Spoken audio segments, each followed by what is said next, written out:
Alright guys, we're rolling. Alright guys, I've been wanting to do this for a while. Actually do one of those S-tier rankings of all the 25 to date Eon production James Bond movies. Told this all the time guys, I love all the things with that Ian Fleming pinned down for more and what have you anyway. And we're going to start the suit anyway. So, I consider myself something of a British Sleuth myself anyway. A triple Scorpio, my bombshell, and blue-eyed, they, so they are saying that anyway. And obviously, why do I love Austin Powers so much and so many others? Because what is the outside actually other thing is not just a lot of the particularly the Sean Connery era James Bond movies in the 60s that they're lampooning, but even other things from the 60s like In Like Flint, and Mike Myers just said this Matt Helm movies and what have you anyway. But yeah, all right, let's start at the top anyway. I think these all are actually in chronological order, so we'll go from Dr. No to No Time to Die anyway. Alright. Where to rank Dr. No anyway? I'd definitely say Blue or Not, guys, and I have a lot of contrarian opinions. Overall, I believe Dr. No is the best Sean Connery movie out of all the 7 movies that he did anyway. Why is that? Because literally, Dr. No was a debut one, but even established a tone anyway. To be fair, Goldfinger pretty much introduced all the obligatory tropes like, the Bond formula, the Bond girl, even the bad Bond girl, what have you, the tropes, the obligatory Q scene with the breathing with him, and so on anyway. But on the Henchman, but honestly, Dr. No is a lot more darker in its tone anyway, a lot more compelling. So, I'll put it in 8 here for now anyway. Alright, from Russia with Love, Russia with Love actually comes firstly in the books, they're not actually in chronological order. They made Dr. No firstly for other reasons, what Cubby Broccoli said, but be that as it is anyway, I think I'd honestly put Russia with Love and Beach here anyway. Because it really is like low stakes in Dr. No anyway. What have you anyway. Though some of the villains, what have you, dealing with the plot and everything else anyway. But yeah, actually I should go ahead and mention while I'm talking about it. What actually landed Sean Connery in the role and anyway, when they were literally meeting, what have you, discussing everything else in the salary. Sean Connery said he had to be tested because he was already established, whatever. Maybe it was some of his ego speaking. Sean was one of the greatest actors of all time anyway. Really throw his pros anyway. But supposedly in this documentary I watched, Bond at 60, whatever, literally Sean Connery walked out of the room, whatever, was going to his car on the street, and they Cubby Broccoli and everyone else, Albert Salzman noticed, Sean had this cat-like strut to his gait. So in other words, it was that sex ability anyway. There were other actors being considered for the role, but they weren't deemed tough enough, what have you. But everyone said now my favorite Bond actor is pretty much, it's almost now became ubiquitous in the Bond fandom as, obviously Timothy Dalton anyway. Because, had Ian Fleming lived to see the most accurate depiction of the character he'd been down, he would probably have been the most content with Timothy Dalton anyway. I mean, all the books that I read, to be honest with you, if you took Pierce Brosnan's appearance and then coupled it with Timothy Dalton's intensity, that's the impression I get from reading it anyway. But it is what it is. I'm going to throw that out there anyway. I actually probably love either Pierce Brosnan or Roger Moore's Bond iteration the second most because I love how obviously Roger Moore is supposed to be silly anyway. Literally, Roger Moore said in one of the documentaries, sometime actually opposed to Dalton's approach to it anyway.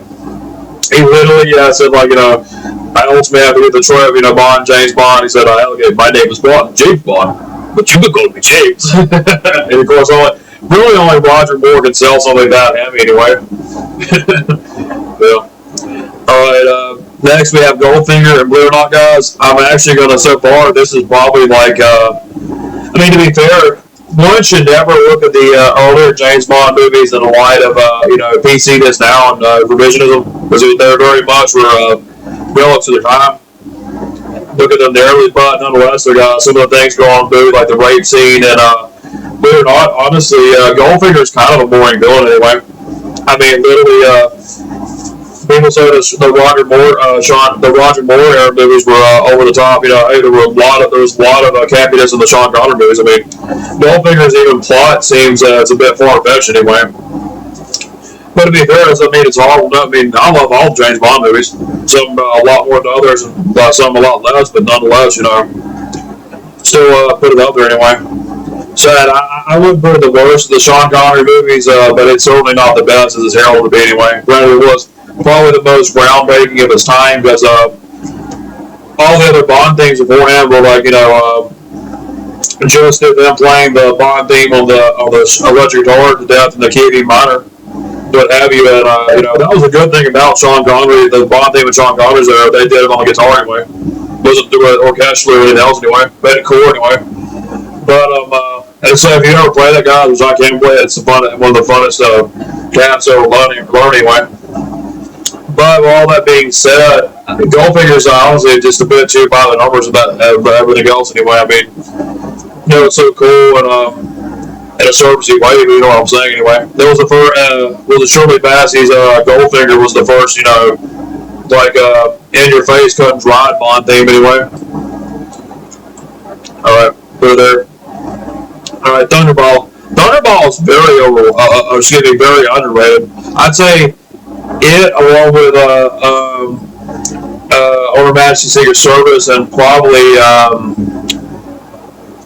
say the first part of Free Eyes Only, because Free Eyes Only seemed like a reset. It was tended to be, you know, the sort of adult standard anyway. But, you know, a lot of fans try to look at Free Eyes Only in the vein of Three Adults portrayal anyway. But it's so much Roger Moore because, you know, you would feel like it's returned back to basics anyway. With that being said, I put Thunderball probably like on the highest tier of B tier anyway, like B plus, almost A minus anyway. Thunderball actually introduced Walther. In other words, you know, what was his character in the Austin Powers movie, you know? Number 2, I make the decision here, alright? And of course, we're going to actually get to what inspired Dr. Evil, obviously, was Blofeld anyway. Well, combination of both Warren Michaels and Blofeld, but, you know, that Mike Myers and Eddie Garvey always said part of what they did with Dr. Evil's voice, they were making fun of, Warren Michaels backstage on the sets of SNL anyway. And he really does talk about that a little, you know. I read it. I'm hip. Just grab him and stroke him. You know, he did that break his album.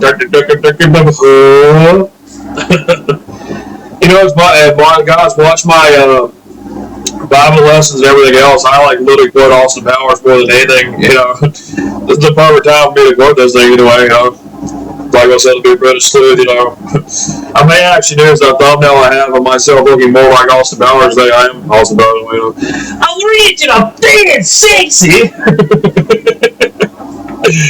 Well, I used Brown actually what he was saying, you know, in the second movie, you know, and he said, "Oh, you get baby, I put the gun, swing her, baby." I literally said that about Meta one time, like, you know, Meta does put the gun, sing her. Yeah, there you go. Right? Yeah, and actually, Goldfinger was the first to, you know, have Bond girls, you know, named after double entendres anyway. And, you know, what do they call a lot of vagina? Quite little, you know, in reference to that anyway. You know, be that as it is anyway. Thunderball is so underrated because literally it's more or less like low key. Some elements of Spy Love Me worked their way into it later on anyway. And the Bond girl is Italian girl, which she was incredible anyway. But then used Danielle Bianchi, whatever, for the main Russian Tatalina, whatever, Romanov, and then with much with love, but you know. There's a lot of Italian girls in Sean Connery's era, one of those anyway. I remember anyway. Alright, let's go to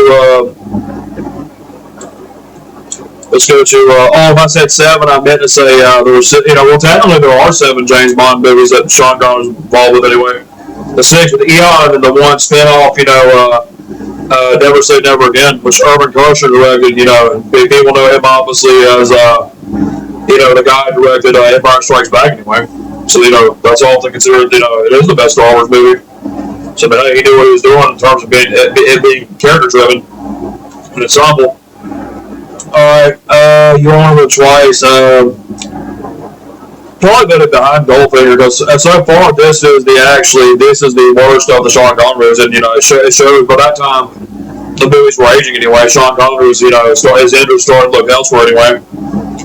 And a lot of you on the twice is a bit inadvertently bigoted for its own good anyway. Hence, they tried to part of what Bond's disguise with the mission in Japan is literally trying to look like East Asian. And hey, how could you pass Sean Connery always being Japanese any day of the week? You know what I'm saying? Will Smith, speak one time.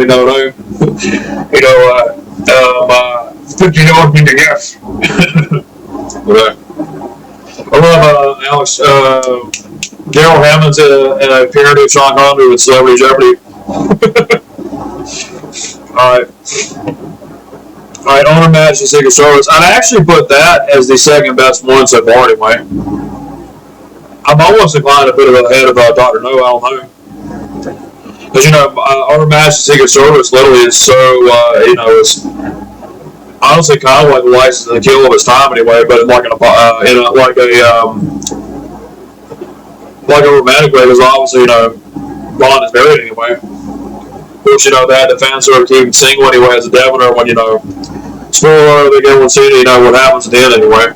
But, Honor Majesty's still underrated anyway.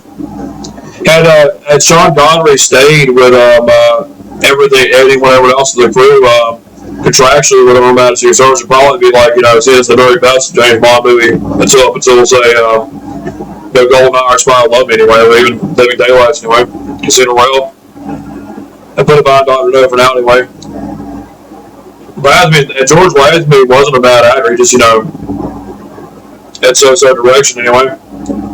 Alright, Diamonds Are Forever. This is clearly the worst of the Sean Connery era. Most fans agree anyway. I think I may honestly put C+ anyway. Because guys, the scene where they had Bond kick Blofeld's cat, hey, that almost puts it down to D tier for me anyway. That was a good thing they did later on in they got rid of those cliches of the Bond villain stroking the cat, so that all cats are evil. Literally, that was the dumbest, guys, it's how they're putting it, still probably something of a staple in certain people I've spoken to, but, cats willingly sacrifice themselves during the plague to even save humans. Hence, why some of our ancestors in England and all throughout Europe, even, why our ancestors even make sure we were born eventually. I mean, hey, cats are natural mammals anyway. Guys, I always say this all the time. Anyone who doesn't like cats, hey, says a lot about their fucked up nature anyway. So, means they're pervert in the Greek and Hebrew. Alright. I'll try not to let all of my Christian beliefs and necessarily, so that, at least add to this, but, I look at things through that lens anyway.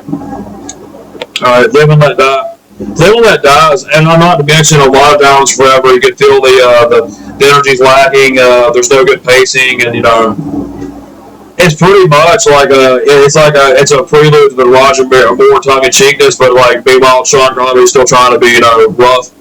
So it doesn't know what it wants to be anyway. It's confusing, and the plot's a bit fantastical as well anyway. So put that one there anyway. All right, Live and Let Die. I'd actually almost be inclined to put Live and Let Die above Thunderball and For Much for Love.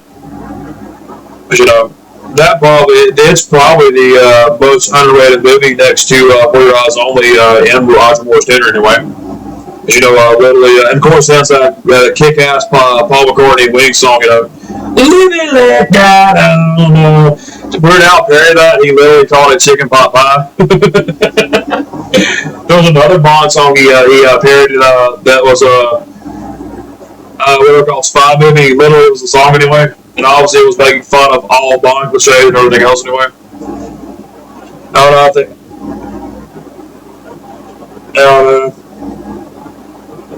And not to mention literally, but it's a lot darker that's getting credit for, especially the book iteration of Live and Let Die. And I'll put it ahead of Goldfinger for now anyway. Alright. Man with a Gold Gun. Man with a Gold Gun has literally one of the best Bond villains of all time, Scaramanga. Christopher Lee as Scaramanga. But a lot of it is they're trying to make Roger Moore like Sean Connery at his worst. You know, his most brutal and the most sexist. And it doesn't work. You see how uncomfortable Roger Moore is doing it anyway. So even with his great villain, I'll put it C tier anyway. It's above Diamonds Are Forever for now, but so far it's where it is anyway. All right, Smile Love Me. Now this I almost would put as S tier because at the time it was the very best James Bond movie. Everything really lined up for this one anyway. Great villain, great Bond girl. Everything is so interesting anyway. And believe it or not, the novel iteration is told from the Bond girl's perspective, not James Bond until the very end anyway. But put it there. There are a couple of things or something of a let down at the end when a lot of like the final 10 15 minutes of the third act gets a bit cliche and even contrived. But this probably has the most memorable Bond henchman of all time, that of Jaws. And Jaws was so popular they brought him back for Moonraker. And I'll tell you guys, the book iteration of Moonraker is so much more different from the movie version, but get to that in a second anyway. But yeah, I put it so far it's the highest one of all anyway. I only want to really put one in S tier anyway, but we'll be that anyway. We'll be there now anyway. All right, and also that's the one that has that famous clip with Bond saying to him anyway when he's he says, "Oh my God, I think he said 10th degree entry, sir." When he says, well, keep me the British end up, sir. And that British stiffness is always very key anyway, very integral anyway. All right, Moonraker. And actually, I want to say before we get to the Pierce Brosnan era, a lot of Pierce Brosnan movies feel like more or less darker Roger Moore era style movies anyway. It's like they took some of the Dalton elements as well, meshed them together anyway. All right, Moonraker. Literally, Moonraker is one of the silliest of all the Roger Moore era movies anyway. Its whole point is to really kind of be tongue-in-cheek about a satire of itself anyway. It's a later and everything else anyway. But you know what? There's a time and place for things like that. Commend him for being edgy about it anyway. You believe it or not, this is actually the last movie to feature Blofeld more than one scene. What happens if your eyes only anyway.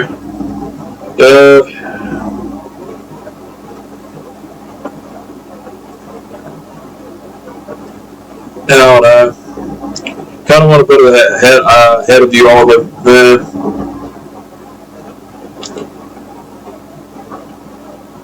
I'll just put it there, guys, because there's a couple of things in Ulrich Weiss, tip the edge. Plus, the theme for Ulrich Weiss with Nancy Sinatra is so cool to play anyway. Now, this is my imitation of it. But it sounds a lot better than that, guys, trust me. Alright, all I thought was the rules not enough. It's for your eyes only. The first half of it's so entertaining, guys, and the second half is such a letdown. Because you can tell they had Timothy Dalton in mind, framing for this a different actor anyway. Would I really put for your eyes only above Goldfinger? Well,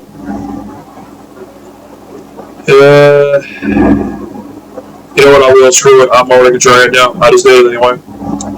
I'd almost put it ahead of Live and Let Die as well anyway. But there are a couple things in Live and Let Die that, screw it, I'm going to do it. Alright, now Octopussy. Literally, Octopussy's for shits and giggles. That's the whole point of it, even the hence the title anyway.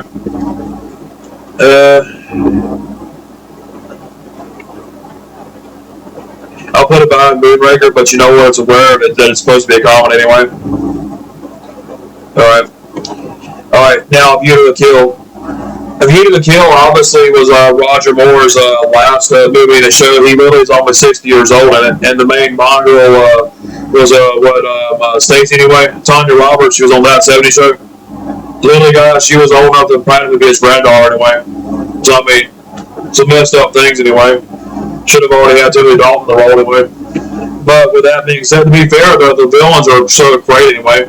And actually they made sure Christopher Walken and that one who played Mayday was literally they're so much younger than Roger Moore. Obviously, they actually were supposed to be it's interesting. Bond is older, but the villains are younger anyway. So they bring so much youth when they're doing. But aside from that, everything else is very bland and it's devoid of any action. I mean, they're really just nothing but filler and padding for about the first hour, but anyway. So that makes sense. So far, it is our very worst one anyway. I'd almost put it, you know what? I almost would have put it in D tier. But the very fact, imagine Timothy Dalton alongside Chris Robin, that would have been cool anyway. And Roger Moore obviously is great, Chris Robin's great, but they look with limited material they have to work with anyway. I'll put it in the lower tier of C tier now, but some things bring it up anyway. Alright, and now, the very best James Bond movie ever made anyway. And yes, I'm going to put it there. Hey, Living Daylights anyway, guys. Literally, this is everything I imagined the character James Bond to be in this more anyway. I mean, Timothy Dalton really embodies it anyway, so much anyway. I mean, everything down, even the theme song, it's so cool to play that in D minor. I mean, literally, the plot is literally so much of post-Cold War intrigue and all those geopolitics. I mean, literally, the main Bond girl of that of Miriam Dabo is Cara Malova. She's so wonderful anyway. The movie has two villains, although technically Whitaker has the third act, the climax scene between Bond anyway. But really, Koskov was the main villain anyway, because he's the one who orchestrated the whole entire plot of defecting, and how literally Whitaker as an arms dealer was trying to work his way up the Soviet ladder and what have you, and Star Wars 3 and simply he's a drug dealer, and everything else anyway. And I love how when Timothy Dalton says two scenes when John Rhys Davies is playing Pushkin anyway, and he reverses his injuries, whatever, and literally, Timothy Dalton tells us brilliant when he says, "That was damn stupid!" Hits him at the end of his suppressed Walther anyway. You actually get a feel, they kind of more or less, they bring back the Aston Martin anyway, because they use the Lotus train, Roger Moore's there anyway. And not to mention, literally even some of the obligatory, shaken but not stirred vodka martini scenes anyway. Even the Aston Martins would stay anyway. I'll leave it there anyway, but obviously it's the very best. And to be fair, in one sense, some of it is actually a little mishandled with the third act, when they're on Afghanistan, aside from Morocco and even Austria itself anyway. Czechoslovakia, but still incredible. It holds up anyway. You get a feel of how James Bond would react and respond to certain things anyway. I mean, literally, and also Timothy Dalton's Bond is the one that is the most anti-authority, at least anti-corrupt authority anyway. And he's the most respectable women, and you see him being monogamous anyway. Tell that James Bond was ripped, guys. He's not, jumping to the bed, jumping to the sack with every woman he sees anyway. And if he ever does it more than once, it's obviously to be a secret agent. The 00 section, trying to get information from someone anyway. Field agent anyway. But yeah, I mean, also Timothy Dalton literally read all the books and everything else. I mean, he was totally committed to it anyway.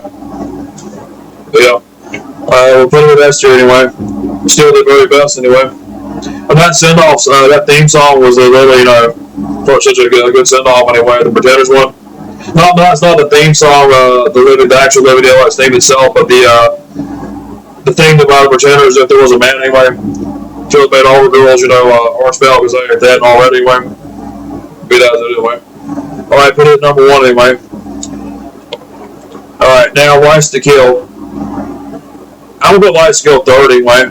Because Timothy Dalton actually is at his very best and License to Kill is more of his style, but some of the things are let down anyway, or rehashed and even a bit contrived anyway.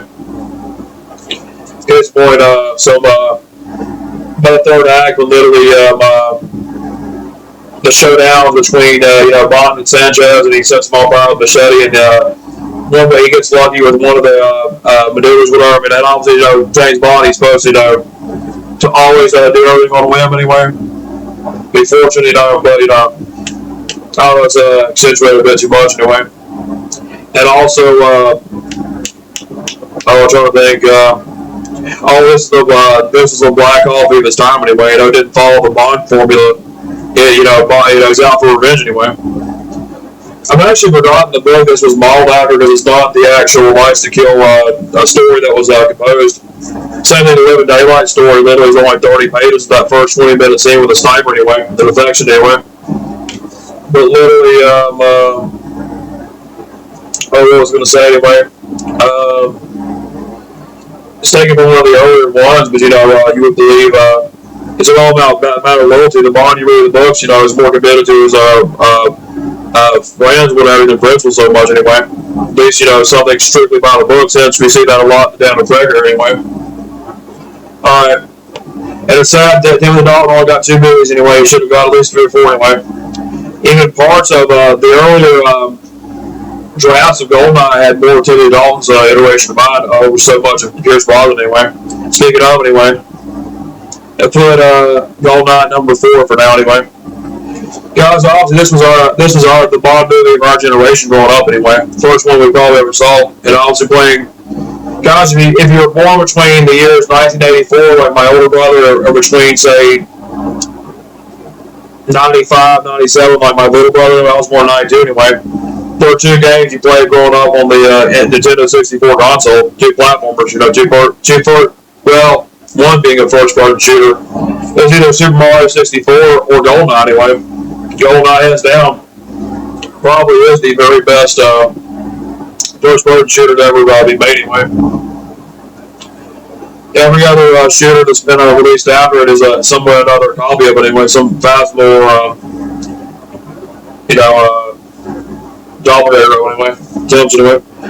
But yeah, really GoldenEye is stripped down to basics. It's a great reset anyway, and Pierce Brosnan could look more of the role anyway.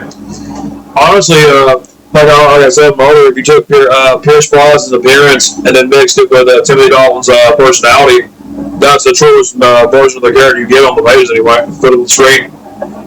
But Pierce Brosnan, my favorite actors, literally, can I bring some of my Christian faith into this guys anyway? And keep in mind, I'm doing it anyway, in a sense anyway. I love how Pierce Brosnan's openly Catholic as well, and he helps out a lot of charities, hence his own Irish Catholic upbringing and roots anyway, but that's fantastic anyway. But, and all the Bond girls are cool. Xenia on top, Famke Jensen anyway. Who was it? He played Natalia anyway. Isabella scored up anyway. Everyone's just wonderful. It was Sean Bean being 006, and of course, originally, because they had Timothy Dalton in mind, Timothy Dalton was 006. Travel was supposed to be Bond's mentor, but they made him more of a younger contemporary, and thus, made the connection anyway. But everyone's fantastic with this. Overall, Boris, so many things going. Boris pretty much technically being a henchman anyway. Just everyone, what's his name? Desmond Llewellyn's, Desmond Llewellyn's Q, as so wonderful anyway. And of course, this is the first movie that had Judi Dench as M anyway. It was about time anyway. Movie later, they actually used their more scenes, but they still only had it for those 2 or 3 scenes when you had the first 10 minutes of action to set the tone, and the title chord sequence of the song that Bond knows what he's doing, then set an exposition leading to one thing or another. Then of course, the missions they're briefing with and then of course the sex with Q where it gets got and so on anyway. They meet the Bond girl and then they shag later on at the end, you know what I'm saying? But so ultimately, really all these movies are doses of escapism, male escapism. But some of the tropes are ubiquitous with the deeper psychology of anyway. So GoldenEye was so wonderful anyway. Literally, could imagine living in a world that didn't have GoldenEye anyway. Alright, let's go to Tomorrow Never Dies. It's better than it's given credit for. Usually every second, every kind of sophomore outing for Bond actors tends to be on the downturn anyway. Perhaps other than say maybe Sean Connery and For Much With Love anyway, but the second time Bond movie is always that make or break thing for an actor anyway. I I definitely love the song with Sheryl Crow, and there were, even cool moments in it, because originally it was supposed to be called Tomorrow Never Lies. Hence, even, there'll be a lot more relevant today with fake news and, how the media controls everything anyway. So it was ahead of its time, but there were some things that are let down. Bronson didn't have a whole lot of chemistry with Terry Hatcher being this Bond girl's former girlfriend. And actually, as good as Michelle Yeoh is, as Wei Ling, there's no hint that, she and Bond are actually in love with each other. They're just good, they're good colleagues anyway. So in other words, what's the point of putting them together anyway? And even the henchman is pretty much, a knockoff version of that guy from Rush with Love, the blonde hair and everything else, and other things today. But, Jonathan Pryce is so indelible as Carter anyway, main villain. And also, but what brings it up for me, guys, is how they gave Pierce Brosnan shoulder fetish in the movie. And Brosnan had more chemistry with that Danish girl in the first scene than he did with the others anyway. They should have made her the main Bond girl. So Pierce Brosnan would have had a blonde girl be the main Bond girl in one of his movies anyway. They even showed there anyway. It wasn't dog as they were speaking in Danish. Literally, like I said, it's always so great to study a new tongue. Yes, but practice makes perfect. At the end, literally was it whatever. Because there was another funny scene. There was a bit over the top. The next scene when he's riding in the limousine, whatever. Whenever he says goodbye, my sweet, to both third version of Money Penny in the Brosnan era and the Brosnan days on said that Danish woman, because obviously he has to go to MI6 anyway. And literally saying, goodbye, my sweet. That's what she says. And you always put cutting English, James. It works in many respects anyway. Of course, with the next scene when they said, pump her for information anyway. They had Bond having the straight face. He wasn't the one making those, funny quips anyway. Yeah. I put it as serviceable. There are things that are good about it, but there are also things that are kind of a letdown. So, and I almost kind of put it above Goldfinger.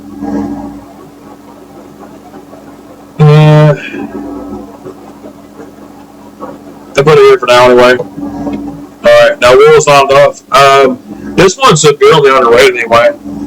Yes, it has Denise Richards as Christmas Jones, but literally,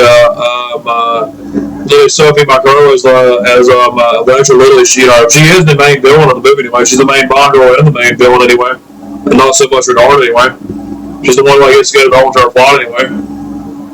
And actually, it's the movie where Robbie Coltrane as Valentine Segoski, whatever, supposedly dead anyway. They brought it back because he was such a good fan favorite anyway. But, some of the things are let down later on anyway. Now it gets into it pretty much is reduced to 90% action and what have you anyway. And pretty much Renard was supposed to be their 90s Blofeld anyway. But the things the highs that go in it, are so high that they're very endearing anyway. And the very fact that Renard can't feel pain. He can't feel pain or pleasure, so he can't even have sex. But also, he can't, be hurt either. I mean, obviously, he can be killed. He has a head blow, but he won't feel it anyway. He'll still die. But that was kind of a bit fantastical anyway. Interesting to do it, but the way they pull off, seemed a bit cheesy anyway. But that being said, the highs that bring it up,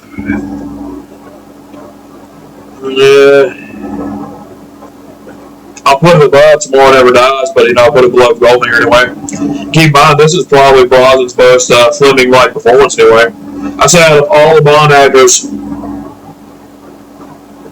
Sean Connery's most Fleming-like performance was the first two in Dark Knight from Rush with Love. For George Lazenby, since he only had one, but he was very Fleming-like on Her Majesty's Secret Service. For Roger Moore was probably most inspired Lovely, but also the first parts of For Your Eyes Only. When you feel the malaise, disconnect, and even the weirdness that the book Bond doesn't, but he does have anyway.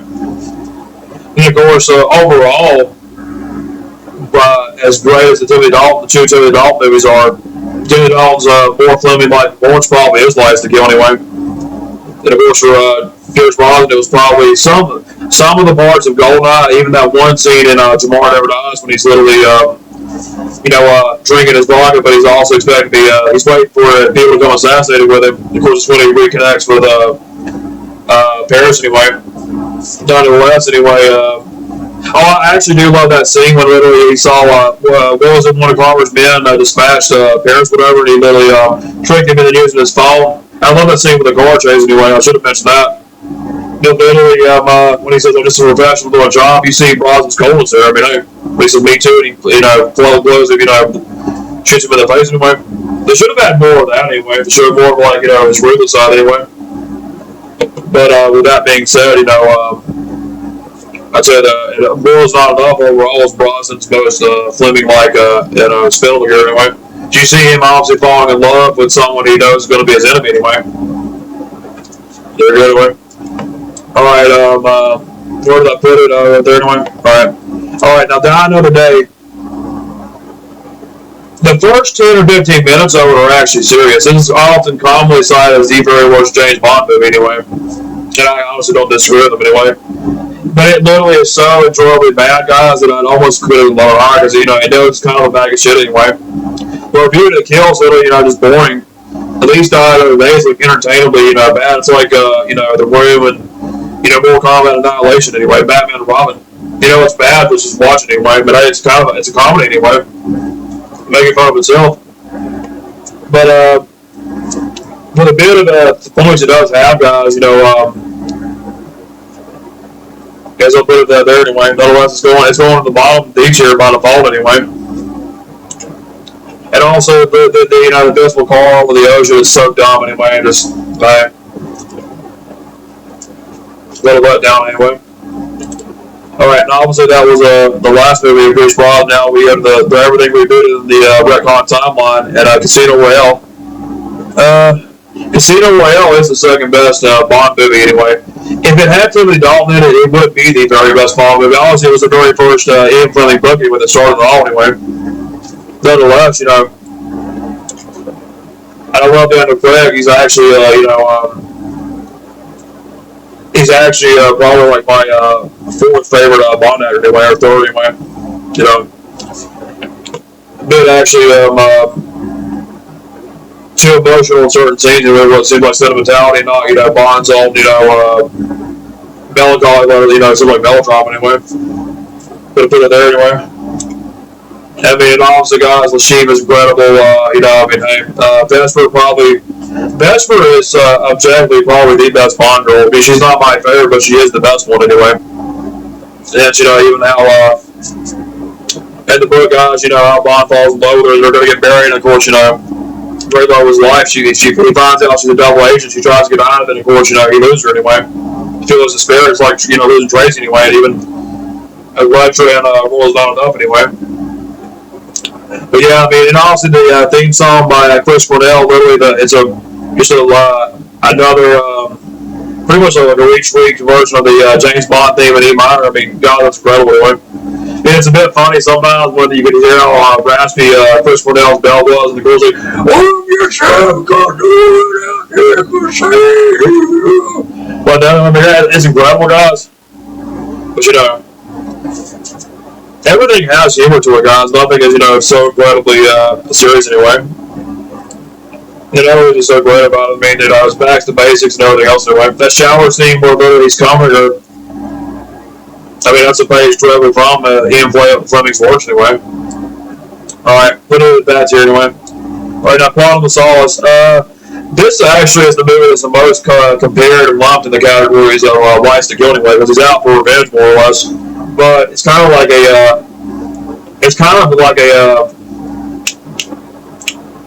pretty much it's like a chase movie anyway. It's all like, high octane and what have you anyway. There are some cool things about it, but it's so much of a letdown anyway. I'll put it, I'd almost put it behind Octopus because I love Roger Moore as Bond over Daniel Craig, but Quantum of Solace is a more coherent film structure.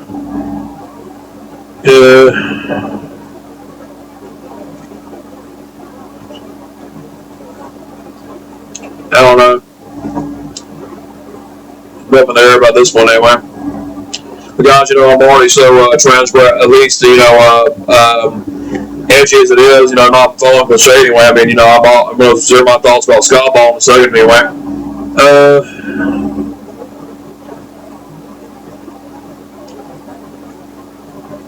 You know what? I'll put it behind occupancy. Screw it. I'm already being unconventionalist anyway. I do love how Casino Royale, the Tyler Card sequence, the gun barrel sequence, the action part of the movie anyway. They didn't do that in the other Craig movies, but that was cool though to have that as the first thing anyway. Alright, Skyfall. Skyfall's good, but it's not the best Daniel Craig movie. I'm saying it's not anyway. There's so many cliches with Skyfall anyway. Alright, and all it really is actually kind of a little worse version of The Dark Knight anyway.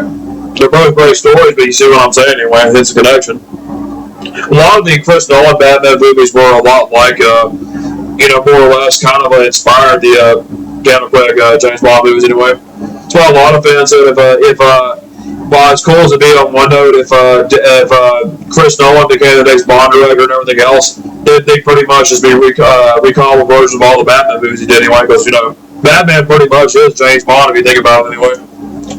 Everybody else, but it'd still be cool. Every time the movies got serious, they do the exact opposite with the next actor. They got silly again anyway. Case point, with Roger Moore, it was silly. With Timothy Dalton, it was serious. And with Pierce Brosnan, it was a combination of both anyway. Leaning more on the sillier parts anyway. I don't know. Just put Skyfall.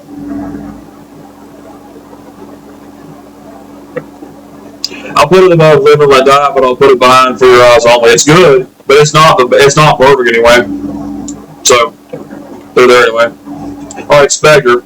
Spectre actually has my favorite Bond girl down in Madeline anyway. She's blonde, and a nurse, and hey, less at all so attractive,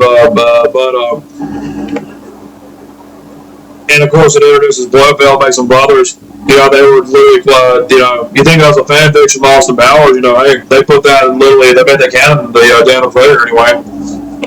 But a lot of things are kind of disappointing about it toward the second act anyway. And it only goes up because of, I love Lance Sedol so much anyway, so subjectively it's great, but objectively it's kind of disappointing anyway. It's better than Quantum Solace, but it's not as good as Skyfall, so.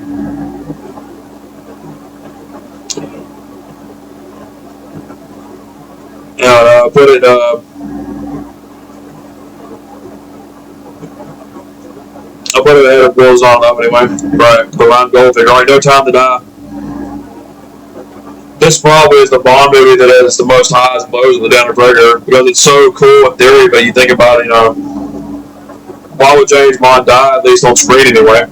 Ian Fleming always, he toyed and considered he contemplated, placated the notion of killing James Bond off early on anyway, but after the books became a success. But, that's the whole point of why it's lasting forever anyway. The idea is, James Bond essentially is like an identity passed on for the next 007 anyway. But I know that's actually the theory that all mobs are the recycled 007 anyway.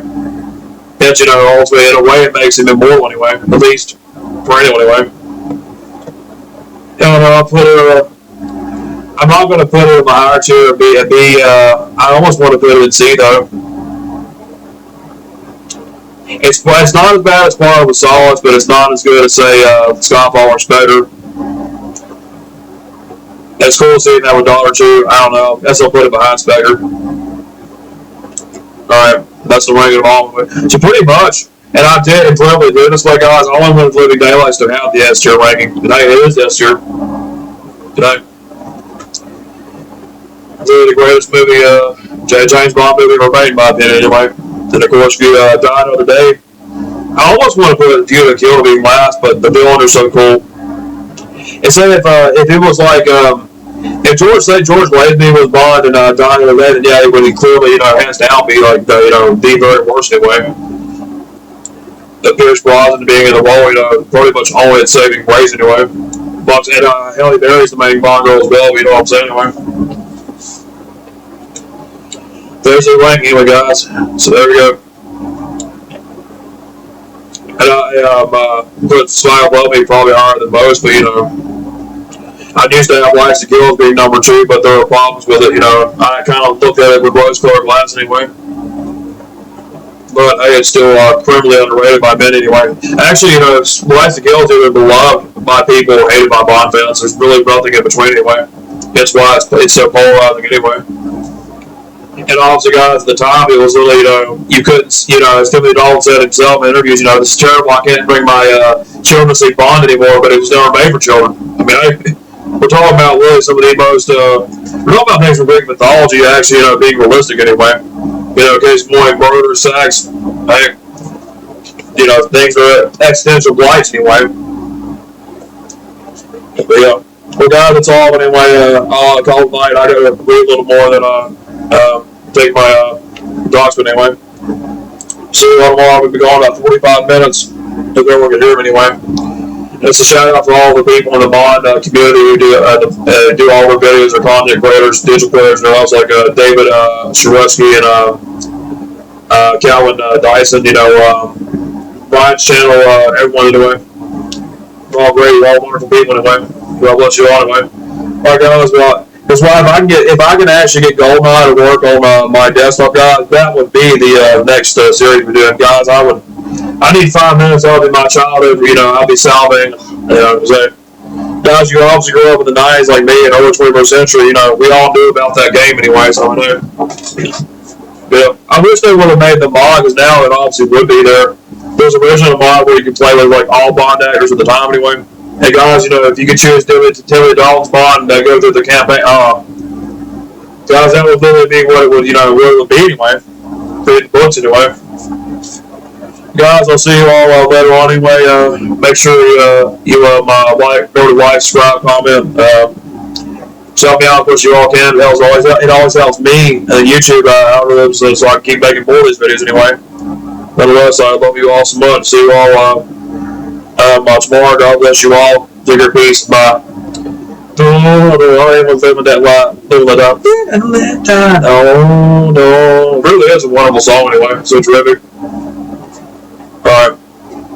Guys,